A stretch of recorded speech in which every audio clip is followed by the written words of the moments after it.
People who work in morgues or with the dead, what is the creepiest thing you've witnessed? Funeral director here. About 15 years ago I had a lady whose husband passed from a terrible motorcycle accident.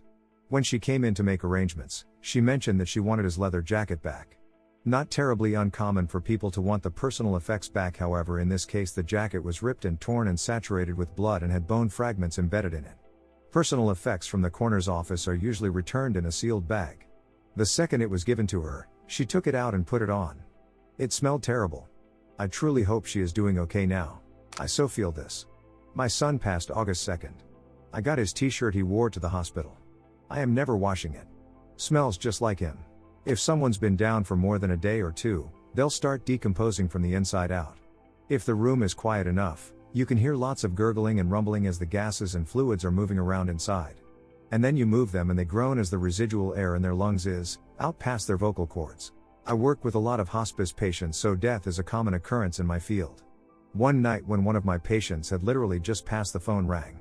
It was the daughter hundreds of miles away who had never checked in on mom the whole time she was in my care. She sounded panicked and asked if mom was okay. That timing always weirded me out because it really seemed like she somehow knew something happened with her mom, who near the end was confused and constantly insisted she needed to find that daughter. My wife is a mortician. She's had quite a lot of wacky experiences. This is more funny than creepy, but once she was trying to break up the rigor mortis in a decedent's hip by flexing the entire leg up. Her grip slipped and the leg swung down, the heel cracking her right in the face, resulting in a black eye. She had to explain to people that she's not in an abusive relationship, she just got kicked in the face by a dead guy. I watched 2 young children's corpses fry with electricity. We responded to an electrocution. A fault caused electricity to be traveling down the stabilizing cables of the electrical pole. A little kid touched that cable and got shocked, causing his hand to grasp tighter. His little buddy must have seen it and grabbed him. By the time we got there they were both dead, but still electrified. We couldn't safely approach until the electricity department cut the power. So we sat there and watched these 2 little bodies twitch and spark. Was like a horror movie. Had a gig doing overnight transport of dead bodies. Think black suit, white shirt, black tie, unmarked black van, and boss made us wear white gloves. He wanted us to look high-end. Needed to transport a recently deceased middle-aged woman, breast cancer, 250 miles in the dead of night from a hospital morgue to a mortuary near her extended family. It's been a solid 2 hours of total silence when the corpse lets out a low wail. Sounds like ooh ooh ooh. I about myself as I swerve off the freeway and spray out a rooster tail of gravel and dirt. Even though, intellectually, I know this is just stomach gases escaping the body, I couldn't help but be a little freaked out. My fiancée died 6 days before our wedding. That morning I tried to wake her up, and when I noticed she wasn't responding I attempted to find a pulse and perform CPR. When I was doing CPR she started wheezing, but it was only me pushing the air from her lungs. When I checked for a pulse I accidentally had my thumb on her neck and felt my own pulse, and I had a glimmer of hope that I had somehow managed to revive her, even though in hindsight, it was obvious she had passed on already, only to have my heart ripped out again in an instant when she wasn't moving or breathing. I had only performed CPR in training courses but never on a person, and I had absolutely no idea what to expect when pressing on someone's chest that hard. It's only been 3 months and no answers as to how she died, but now every time I wheeze, post-COVID asthmatic, the PTSD strikes and I relive the moment of finding my love and the mother of our 2-year-old, dead. I was part of search and rescue for 3 years. I was in the scuba team, so we were responsible for finding the usually dead people at sea. The salt water adds so much horror to a body. Not to mention the fish that usually will start picking on a corpse sooner than later. My creepiest experience was trying to find the body of a Jane Doe was missing. She was against her will, brought over by human trafficking. Turns out she slit her wrist parallel to her veins and jumped into this rocky and sharp outcrop into the sea. We went diving in less than ideal conditions. It was low visibility and waves. My scuba buddy and I were looking at an outcrop when suddenly out of the darkest a deep blue hand emerged from this little cavern in the rocks. It began twitching and moving, and as we tried to pull the hand the rest of the corpse emerged. She was being picked on by Murray eels, hence the twitching, which emerged with bits of human flesh in their mouths. Her mouth was wide open in a scream position and her eyes were gone. You can see tendons and bones in her hands, and the sharp rocks tore her entire body to shreds in various spots. Her toes were mostly gone too, with some bits of bone sticking out. To this day it haunts me. The worst was pulling her out and swimming with the body as eels and fish followed us, occasionally picking on bits of flesh. People who had been on blood thinner medication before they died can make for an odd scene. Saw a guy that had died looking out of his window, so he was discovered with his head on the windowsill and there was a thick column of jellied blood from his nose to the floor. It was a bit freaky. Before COVID, I worked at a funeral home that wasn't particularly well run. I was a funeral assistant, and one of the embalmers was notoriously difficult to deal with. Her name was AJ. About 4 days before this story, AJ had picked up a deceased man who had died of septicemia and who was to be cremated due to the fact he was already in a bad state on death. So AJ had the brilliant idea to leave this gentleman on the rolling cot for 4 days unrefrigerated, figuring it wouldn't matter since he was being cremated and it was a slow week. Of course, I got the job of moving him to the crematory with AJ. We walked into the embalming room and found that the decedent had bloated and was leaking a gray liquid sludge out of his urinary catheter onto the floor. If pestilence had a smell, it would have been this liquid. It smelled like a warning to the base lizard part of my brain. To describe this liquid as smelling bad is an understatement. The liquid was something you could feel and sense in the air. AJ and I donned our gear, and luckily since she placed him on a cot already, we didn't have to do much in the ways of moving the body. Unluckily, the cot was relatively old and one of the cot wheels had to be manually unlocked using hands, as the foot pedal was too rusted to effectively use. AJ told me to unlock it, and so I carefully bent down and unlocked the wheel. Well, AJ got the bright idea to shake the cot violently as some sort of prank, sending the gray liquid over the edge directly onto the top of my head, dripping down under my eye protection and mask. I closed my lips and eyes so the liquid running over them would stay out of my body, and calmly walked to the employee bathroom in a sort of numb state of shock. The funeral home owner saw my sludgy appearance and sent me home paid for the rest of the day. The creepiest thing is the curtain of flies and maggots blanketing the floor of an apartment where a woman had been decomposing in the hot late August/early September sun for 3 weeks before she was discovered. I thought it was dark in that apartment, but there were simply that many flies caught in the glass covering the light bulbs. On the ceiling. The floor lamp. The stovetop light. Every single light was covered in flies. The windows were dark with flies. Dead flies, and even more flies than that on the window panes. It was a horror movie. She was melted into the couch.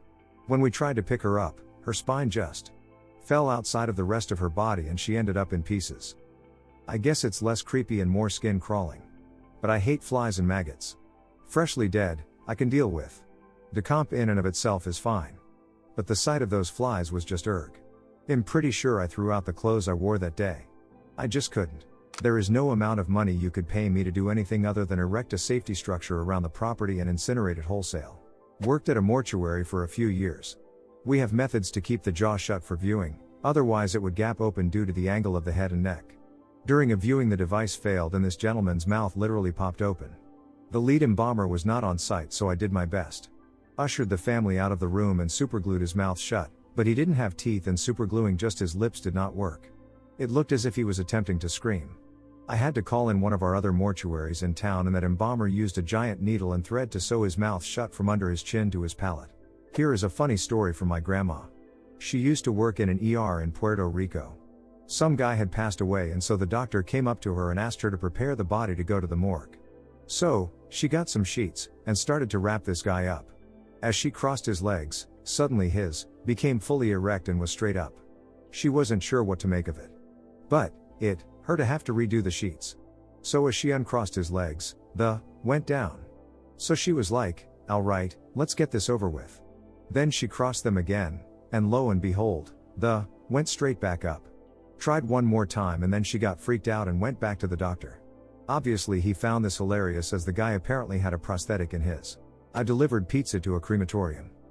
Dude set down his pizza on a cardboard coffin to get money and I couldn't stop looking at the box on the conveyor leading into the crematorium chamber. I pointed out, isn't that a little disrespectful? The dude came back and simply said, oh, don't worry about him, he won't mind. One of the decedent's grandsons faked a breakdown over the casket. He stole all her jewelry. Didn't take long to figure out and a large brawl broke out. Jewelry was retrieved. 2 weeks later grandson turns up needing to be processed and buried. Creepy as hell. I don't work in a morgue or with the dead, but I unexpectedly lost both my mom in 2020 and my closest sister in 2022. When my mom passed, my sister was the first to discover her. By the time I got to the house, EMTs had tried to revive her and failed, and she was still wearing a plastic mask of some kind on / in her mouth that some emergency tubing had been attached to. We called a priest for final rites, Catholic family, and my uncle and I had to pick her up from the floor to get her on her bed. We almost slipped, and I remember that her head kind of whipped back and her teeth made this awful, dull clacking sound against the plastic aperture of the mask. It simultaneously creeped me out and made me even sadder that she had to undergo such indignities in death. With my sister, I was the one to discover that she'd died in her sleep, same house. I didn't have a key to the door and am a big guy and couldn't get through her bedroom window. She wasn't responding to my yells, so I grabbed a brick from the little flower bed out front and dropped it through the window and onto her leg. It twitched a little bit, which gave me a moment's hope, but nothing else happened, and it was discovered when the EMTs got there that she'd been gone for hours. I can still see it in my mind's eye, that twitch. Sometimes when people have died, and we turn them over to clean and dress them, they still have air in their lungs and will make grunting noises when moved. Scared the out of me, the first time I experienced it. Not necessarily the creepiest thing, but the funeral home I worked for liked to embalm as soon as possible after death. I had embalmed a man that was dead for less than 30 minutes an hour. He was still warm and rigor had not set in yet. I kinda just held his hand for a minute before I got started. I worked at a funeral home for quite a while. When I first started, about a month in, I was working a holiday weekend. Only people working were the transport guys and me. They came to drop off a body and went right back out. I thought they were still there and needed to ask a question. I walked into the embalming area and this dude was sitting up on the gurney looking right at me when I opened the door, and it literally made me pee a little in fright. Turns out the transport guys picked up the body from an area hospital. Head passed away while in a slightly reclining position and rigor had set in. They couldn't flatten him out. Still the scariest moment in my career, even if I got a laugh out of it later. Sometimes a fresh corpse will get shaky limbs. Make it to bag up in a hurry. Human osteologist here. I work with dry human bones, so they don't do too much. But one of the times I've ever gotten the creeps was when I was handling a crania in the collection and could hear the wisdom teeth shaking around, partially formed but not quite erupted, in the mandible. Wisdom teeth form around 18 years old and erupt generally in late teens or early 20s. I, at the time, was about 20 and my wisdom teeth were just coming through. I realized these remains belong to a girl about my age that's probably exactly what my skull looks like. It really humanized things for me. I got punched in the balls by a dead guy. I used to work hospital security. Part of our job was to help with 10 to 80 assists, movement of bodies to and out of the morgue. I was on a call to move one and the body's limbs were sticking out at odd stiff angles. I attempted to move the corpse's arms into a better spot to shimmy the bag into the body fridge. His arms stayed in place for a moment, but when I released my grip, smack. All buddy hit me right in the sack. Attended a suspected fire once where we could smell smoke but couldn't locate the fire. Eventually located it, and when we entered the house there was an old woman slumped over on the floor. Tried to turn her over but couldn't. Turned out that she had been laid on one of the old bar type heaters, and because the heat was not allowed to escape it had burnt a hole through the floorboards and the heater fell through the hole. However, when she was laid on it her body fat started to melt and run into the floorboards, then when the heater fell through she cooled. By the time we got there she was one with the floor. 2 of us to get shovels under her to roll her over. It was years before I could eat smoky bacon flavor crisps again. I initiated compressions on my patient when she unexpectedly coded. About halfway through my first round, the patient pinked up, eyes opened, turned her head and groaned. I stopped, and so did she. Turned gray and unresponsive, so I started compressions again. She woke up again, and I realized that compressions were providing adequate perfusion to her brain, so she'd wake up, but her heart wasn't doing anything. I had to continue compressions and shock my patient, who was awake, groaning, and alert enough to know what was happening. I've coded countless patients without a problem, but this event gave me nightmares for some time. My first job was at a cemetery. We had a common burial, someone who cannot afford a casket or vault, they are provided a wood frame and cardboard casket. We dug the hole the night before. It rained heavily that night. The next day after the ceremony we lowered the casket into the water-filled hole. It just floated on top. So, we used a backhoe bucket to push it down. The casket fell apart and the body slid out and floated. We pushed her down and filled the hole. I protested, but was told this is how things were done. I still feel bad about it. I was at a sudden death where the guy had been lying for 2 to 3 weeks on the couch, his skin was totally black, face completely swollen up in his mouth and eye sockets full of larvae and flies. It was horrible to see. You have smelt nothing until you have smelt the farts of the dead. Former set. Advanced cancer has a certain smell as well. I used to be a med lab tech, 68K, in the army and sometimes assist with autopsies in the hospital.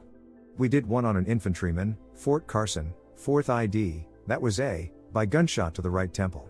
The round passed under his frontal lobe and just behind his eyes, so it barely skimmed his brain. The pathologist estimated that it took several minutes for him to die just because the location merely made him bleed out and was an instant. The creepy thing was, because the round passed just behind his eyes and wasn't hollow point or anything that spread out, it snipped the back of his eyes, causing them to drain, so his eyes were kind of deflated looking, on top of being very glossy, as a dead person's eyes are. It was weird and sad. Rotated though the forensic path lab during medical school. 1. Ended up seeing and participating in the autopsy of a high school classmate. It was completely without knowing at the time, years later, no similar resemblance. But then I saw posts on Facebook about him later that day, and it put me in the worst funk for a solid week or two. All these posts about him, and there I was with his brain in my hands. My buddy worked at a crematorium, and after burning the bodies they would have to rake out the stuff that doesn't burn, like hip replacements, stuff like that. I can't for the life of me remember what they did. Gold fillings, removed before or after. Pacemakers were removed before burning, I'm pretty sure. A lot of this stuff would be recycled for the precious metals.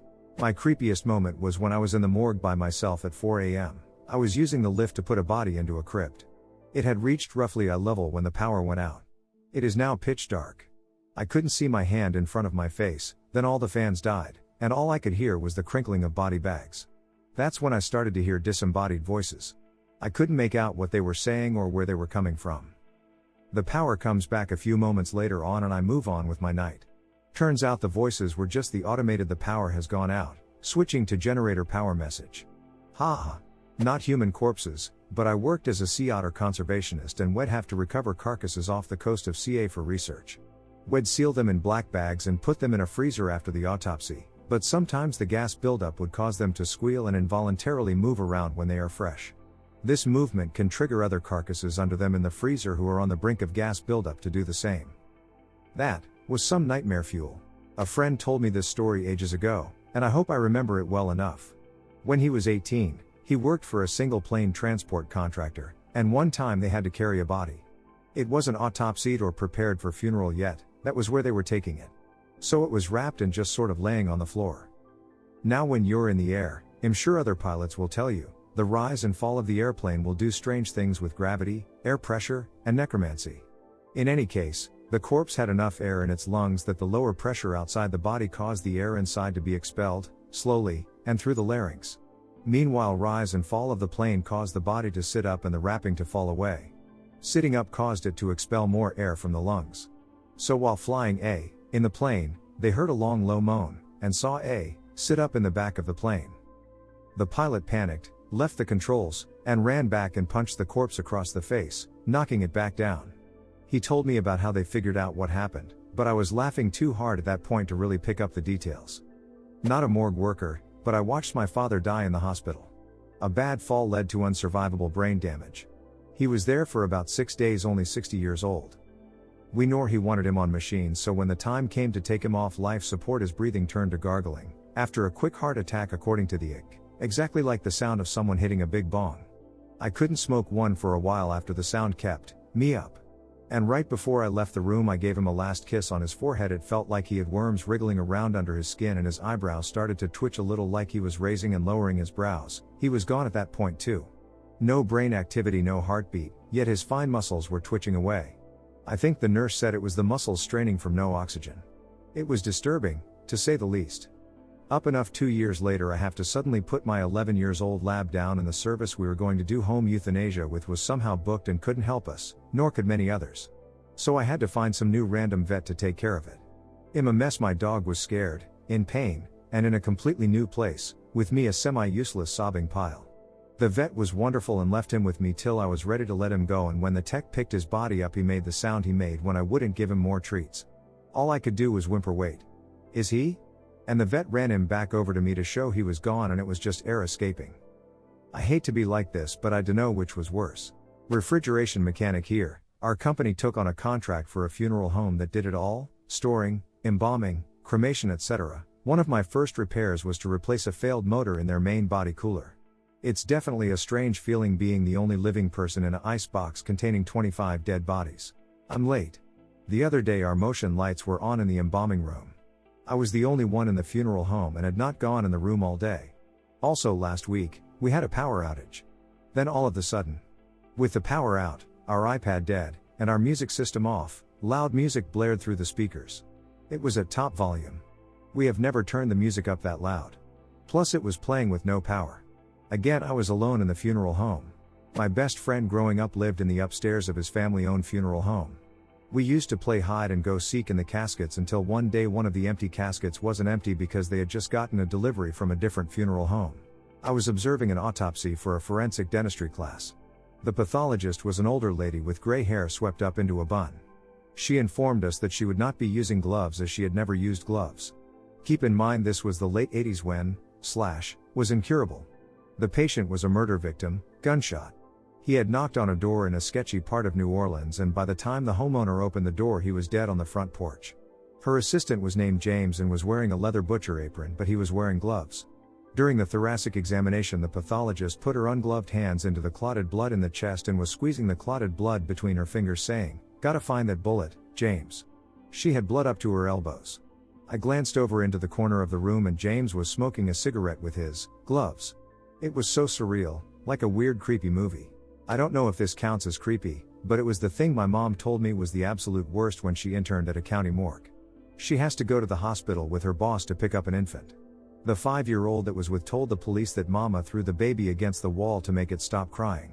I worked in ICU and my patient had leukemia and lost pretty much her entire clotting system. Every place we had stuck a needle or pierced her anywhere for about the last week or so started bleeding and looked like thin ketchup. She had had chest tube punctures, multiple 4 starts, and every finger had multiple blood sugar sticks and all of them were leaking red.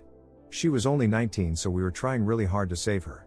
Trying to pump donor blood into her veins using pressure bags.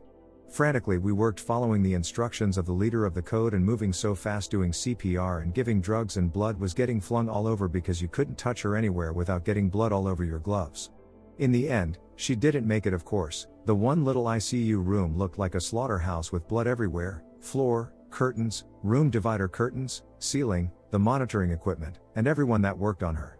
I was a student nurse at the time and was working with the patient's nurse. I had to keep going out to get various things to help, and I kept passing by her newly married husband sitting on a stretcher all alone in the hall waiting for news. I've never seen such a mess of blood in a single room since then. Not the answer you're looking for, but I worked as a grave digger/cemetery worker throughout college. The only weird thing I experienced was an unexpected pothole over a section of graves.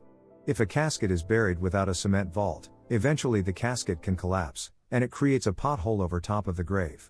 It's a pain to deal with from a groundkeeping perspective, and it's a little weird to think of the casket collapsing 6 feet below ground. For that reason, the cemetery where I worked required burials to have a cement vault. It was the older caskets that didn't always have them. In all honesty, I'm not a fan of overdramatizing places like morgues and cemeteries.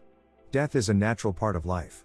The cemetery I worked at was one of the most peaceful places I have visited. We worked hard to make it comfortable and peaceful so that loved ones could feel peace and comfort when they came to visit. I helped with an autopsy where a woman wasn't found for a few weeks and her cat started chewing on her. Not me, but my best friend whose dad got in trouble with the law was given a choice between community service or jail time. He chose community service fast as he could. Only the judge, gave him 3 months at a morgue. He said they inject a serum into the blood that helps/warms the blood/nerves to help with coagulation to get the blood flow to flow and drain the body.